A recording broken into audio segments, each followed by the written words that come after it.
Well, this is fun. I didn't have to, but I did anyway. I rebuilt my robotic arm that moves the shuttle around because I'm thinking about putting it in the layout. I'm not sure yet, but it's an idea. So there's no programming behind this. I'm actually controlling the RCX, this RCX, two outputs, one to the rotation and one to the arm up and down. It's stolen right out of Mars missions. Yeah, the RCX. I think it was Mars missions, where they have something extremely similar to this arm. So if you're trying to figure out how I built this arm, just go look at that one. Mine's a little, I won't say simpler, but it is. So the issue is that you have to be able to get some physical stops into the arm, especially if you have the RCX, because I am going to install a rotation sensor in it, because the arm has to, the RCX has to know where in the 360 degrees, let's see if I can do that right now, 360 degrees, that this arm is, so it can drop it off. Now I did put a solid stop here, so it goes about well, over 270, so I would say 340, 330, 340 degrees. So there's the stop. So so from here to there, all the way around. So maybe 335, 340 degrees of movement on this thing. Because again, what happens is that the RCX turns on, you hit run on the program, the RCX has to know which degree this robotic arm is in order to find where this thing is. so it wasn't as easy as putting a stop here and where I wanted to drop it off. I wanted it to actually program for a rotation sensor so you could drop it off wherever you wanted. That program that I did for the original layout, I have somewhere. It won't work here because I changed everything, and the rotation sensor is going to be in a different spot. So I also am finding that this is spinning too fast for me. Might not be too fast for the robot, but it's too fast for me. So I'm going to gear it down one more time, another 8 to 24, just because I just want to be able to, finer control on it. But that's not built yet. So I'm just controlling this via NQC, BrickX CC, running on my Windows XP VM on my Windows 10 machine. So, I love this crap. So the BrickX CC is controlling the IR tower, which is controlling the RCX. Now, the up and down, again, I'm controlling it manually, so it's not going to work as perfectly as it should. When I had this on the layout and see how slow this goes, that's what I want the rotation to look like. And stop again, and now I'm gonna have to hit that and stop it quickly. Okay, so this is me stopping it quickly, and now this is wrong way. Now this is me picking up. I love this. I love this claw mechanism. It was the easiest thing in the world to build. So and then let's all the way up. And thankfully, so this also has a physical stop, so the clutch gear can slip. It won't break pieces in it. This is what I wanted. And then you can just move it around. That's what I like, because it looks better going the other way. So, it's flying, quote unquote. Look, it's flying. Of course, it's not going 360 degrees. If I took off this stop, it would just keep on going around, obviously. Let's go backwards. Just for whatever reason, going backwards. So I don't know what I'm going to do with it yet, but I found it in that big bin of the big box of brick from the old layout modules that I had made, and I wanted to see. This might work. We'll have to see. I did modify the one that was in the layout in the original display. I had the little tiny cheese slopes on the. Oh, look at that! The whole thing worked. That wasn't planned, by the way. So stop that, and then, whoops, the other way. And it slides off. And it goes up.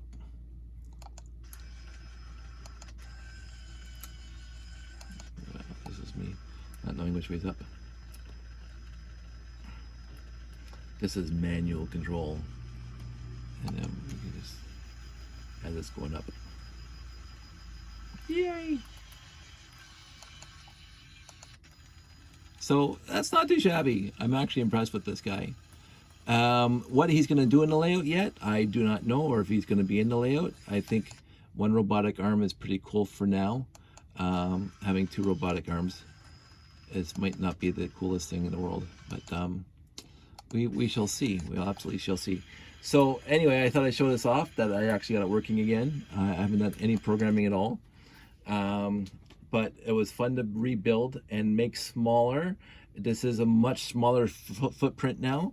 So it's on the same scale as this guy, and basically used exactly the same, even the stopper for the robotic arm.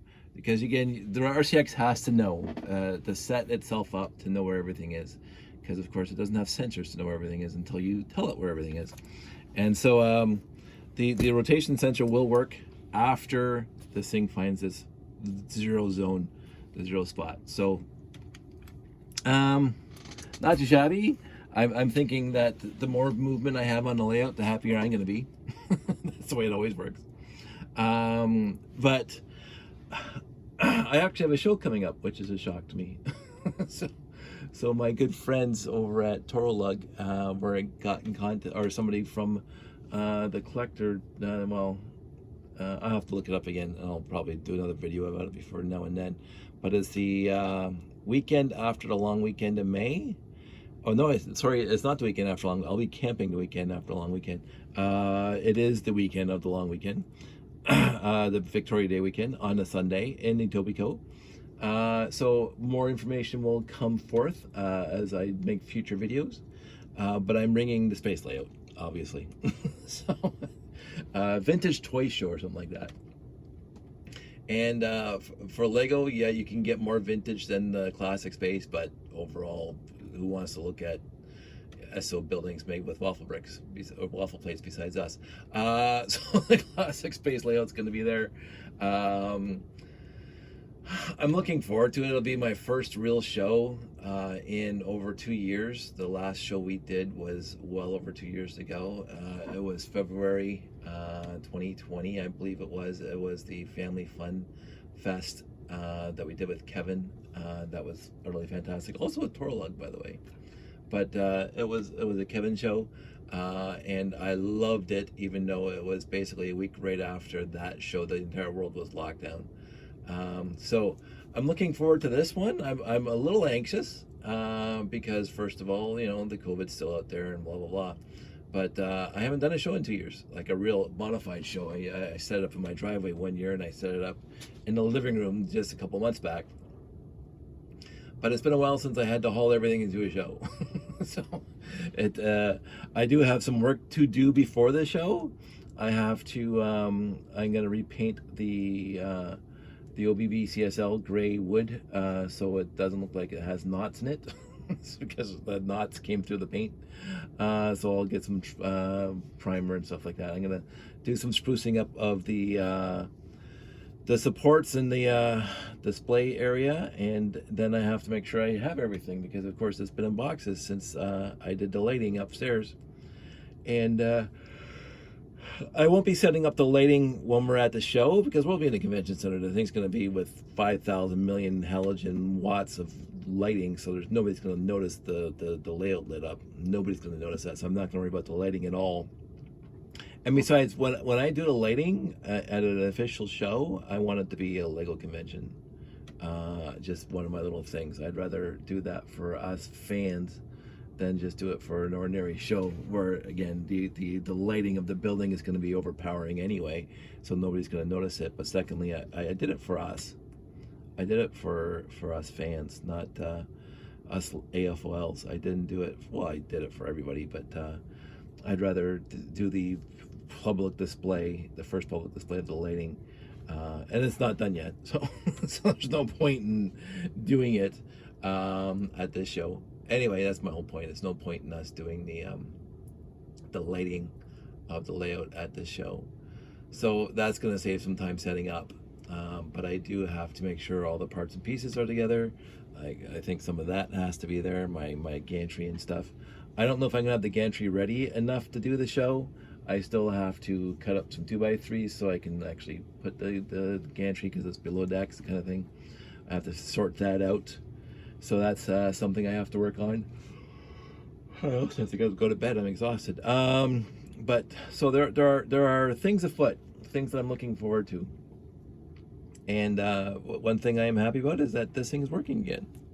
And I'm actually, pleased to see how well it came together. And the be able to use rotation sensor. Is it going to hit it? Oh.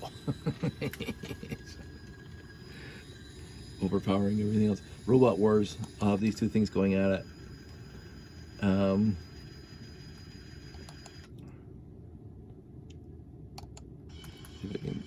See if I can do it again, because that's just fun to see.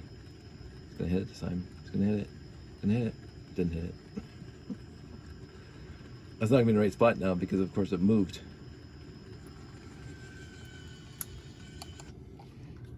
Just push it over just a tiny bit. That's the problem. It hit the other robot, so it's not in the same spot it's supposed to be. This is the problem with doing it this way. See, it's moving too fast. Way too fast. There we go. Let's see if this can work.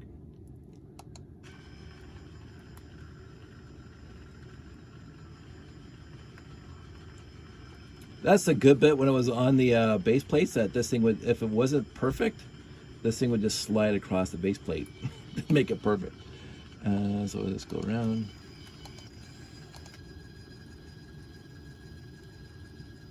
Go around this way. Now what you can do is you can get rid of this thing altogether and just, just kind of drop it.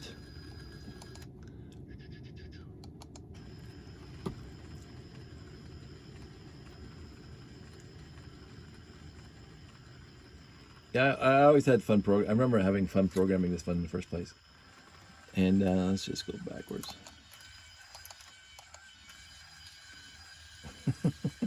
This is where robots like start screwing up.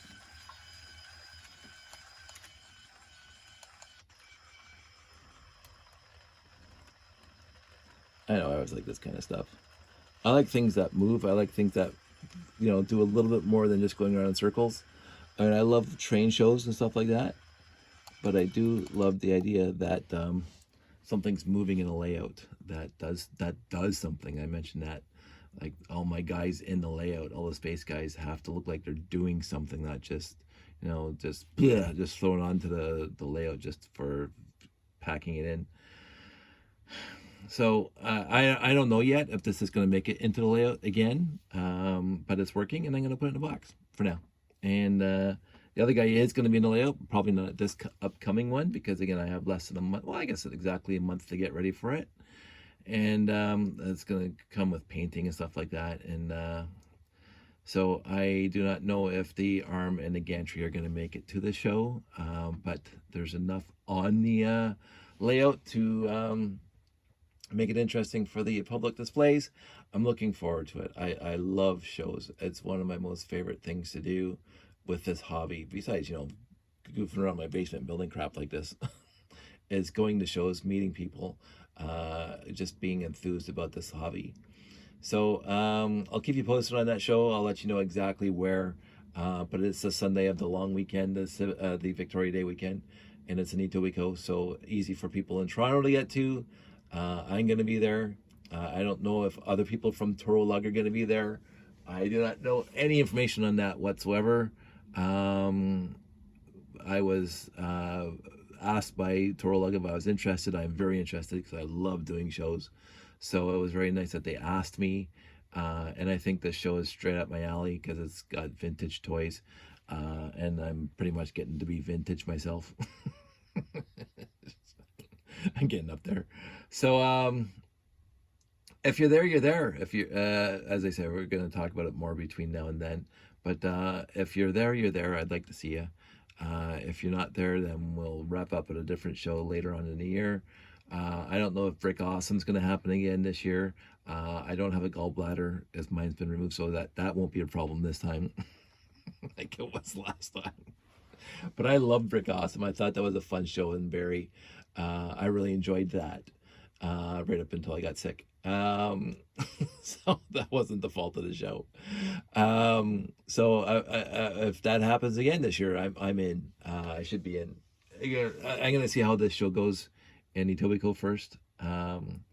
To see how I feel about being back in public again. I've had, we've been absent from doing public displays for 2 full years, and it's going to be an interesting experience. I am planning.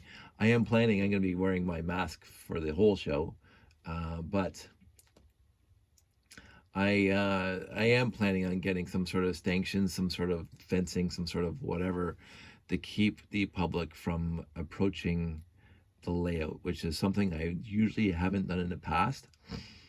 People have walked right up to the layout in the past and touched things, and little kids get right in there and they start moving things around. I love that part of the, I know some Lego fans are not appreciative of that. I don't publicly say that the kids are allowed to do that, but I know some kids have. Some of my favorite stories are what happens when a kid gets access, and some of my non-favorite stories are also exactly the same. Some when kids get access to the layout unintentionally or even intentionally. I'll talk about that for a sec because we're 16 minutes into this. It wasn't Family Fun Fest because we had the barricades up there, but I think it was the Mississauga. When I finished building the wooden boxes and the whole platform for displaying, I contacted the CollectorCon in Mississauga, and I said I'd like to do it because he doesn't do exhibitors. He only has vendor tables and special guest stars from Ninja Turtles or voice actors, whatever. It was fantastic, and I called him up out of the blue. I said, hey, I have a space layout, a Lego space layout. Can I be a exhibitor? So I'm not paying for a table because I won't do that, but I want to be an exhibitor. And he said, absolutely, come on by. And so the first show was spectacular. He put me right front center. As people came in, and the people who were signing autographs were basically right across the aisle from me. And he was very, very courteous, and I liked working with them. And I thought this was going to be a long thing, long time show running stuff. So he did another one, I think, later on that year, and I called him again. I said, hey, you're doing another show. Can I come up? And he said, absolutely. And so at that time I asked Callum if he wanted to be there, and Kevin showed up. And I think some other people showed up. And so we had a bigger display, and that was great. Absolutely great. The issue for me was he wasn't as enthusiastic the second time as the first time. Like, we're doing this for free, like straight up. When we first started doing shows, we got some sort of stipend, some sort of like $75 check, like the hobby show and the toy train and doll show. But Doug and Frank approached me after a few shows and says, we can't afford to pay exhibitors anything, but you can give out your cards and membership and stuff like that. So they're very, very accommodating. They're extremely, like the Doug and Frank show over at the toy train and doll shows in Toronto at the International Center. Those guys were my favorite people at a non-Lego run event. I mean, I did love the hobby show too, but I didn't liaise. I didn't communicate with the showrunners there as much as I did with the Doug and Frank show, the Toy Train and Doll show, the Christmas train show, the springtime train show. Loved them. And they were very, very, very appreciative of us exhibitors being there, because without exhibitors, you just have vendors. And the exhibitors at the Toy Train and Doll show, or the spring train show, all the various train organizations throughout the entire southern Ontario were there, and we were there, and the Meccano guys sometimes were there. Had a great time. So I thought that's what's going to happen with the CollectorCon. And I said, hey, this is going to be great, because this guy was great the first show. And the second show was, okay, he left me alone. It was perfect. He gave us a great spot on the floor, again, right next to the entrance, and the beautiful windows behind us, so you can see the videos. It was a wonderful spot. But I got the feeling that he was being more, we're taking up floor space for vendors. Right, that's the feeling. I could be 100% wrong. 100% wrong. Because the next show he had, I called him up, hey, I'm ready to do a show, and he was going to put me in the basement in the far back corner. And I'm going, what? Like, no. I'm not like, I get that you get money from tables where people are renting tables. I get that. I get that's where the money comes from. But if you're 100% vendors, and 99.9% vendors, and you got one table full of the guy who did the voice of Leonardo at Ninja Turtles, or the voice of Optimus Prime and Transformers, or some wrestler that you got there, which is fantastic, by the way, if you get those guys to show up. But exhibitors, I mean, I wasn't asking for anything. Like, besides power, like, like, I don't even ask for tables because I don't need them. And yet I got the feeling that he was kind of like fluffing us off, like just like, yeah, I don't want to deal with you guys. I don't want to worry about exhibitors, and you're taking up a spot where I can be making money. That's the feeling I got. And again, I can be 100% wrong. So I didn't bother again with that. Although I did love the actual show, the Collector Cons. I actually did love the show. And again, I'm not disparaging. As I said, my liaising with this guy, fantastic. I said what I needed. He had it ready for me. Power was there. Blah blah. It put us in two fantastic spots for the first two shows. The third show, I wasn't remotely interested in being some obscure back corner of the basement, where the second tier. I don't know. I just felt like no. So anyway, I didn't get that feeling from the person who just were emailing back and forth for the show this Victoria Day weekend. He seemed very enthusiastic for looking forward. Vintage toys, again, classic space layout. It's going to be right in there with that. Exhibitors, again, back in the day, we used to get a check, not big, but we used to get a check. I don't think that happens at any shows. I know I talked to my friends in the States who do train shows, and they will not do a show unless they get paid to be there. But I think the shows down there attract a lot more people, and there's a lot more money in it. Whereas because of the real estate costs and the rental costs and all the other stuff of just getting convention hall, as we found out with BrickFet and everything else, it's stupid expensive up here to do a show. Straight off. So the show organizers they have to make money, and in order to do a show next week or next year or next month or whatever, and so they have to rent the space, and rental is stupid money, and I'm sure insurance isn't like, I'm sure that's including in stupid money, blah blah blah. So I never minded not getting paid. I love the public days. I love just liaising with people, interacting with people, having a great time with it.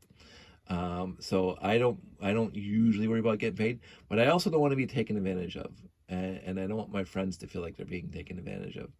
I do believe straight up that exhibitors are a value added service to any show, like these things. I know if you're doing something like the Dragon Cons and the comic book Comic Cons, that you whoever's showing up has to pay. Except for the big stars. You bring in Shatner, you bring in whoever.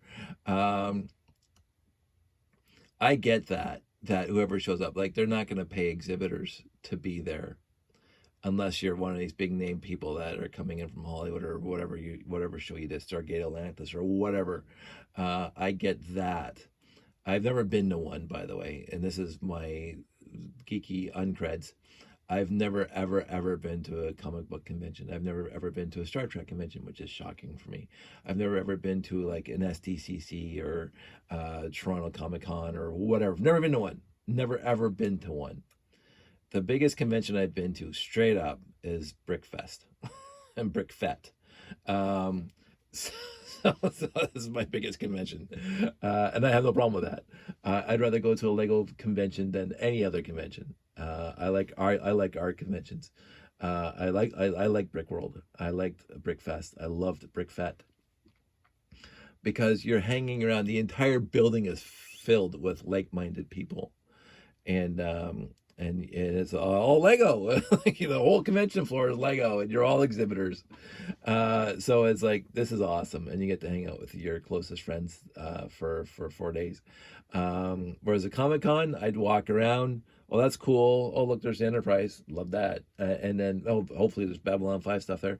But then you go and you're okay. I spent $75 to get in, or whatever it costs to get into a comic book convention, or a science fiction convention, whatever it is. And I will not stand in line for somebody's autograph. I'm not interested in people's autographs. It's not my version of fandom. And again, I talked about this years ago. If that's your version of fandom, I love you for it. I absolutely adore it. I have friends who have everybody's signature from the original series, the TOS, Star Trek TOS.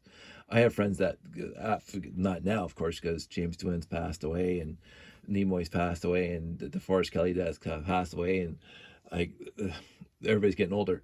But they have, since they were kids, and they would attend these shows, and they go to Star Trek conventions, and they have every signature of the original cast, and most of them's TNG and whatever, because that's their passion, and I love them for it. And they show it off to me, and they said, "This is great. I got Shatner's from 1984. He was wherever, and I got his signature."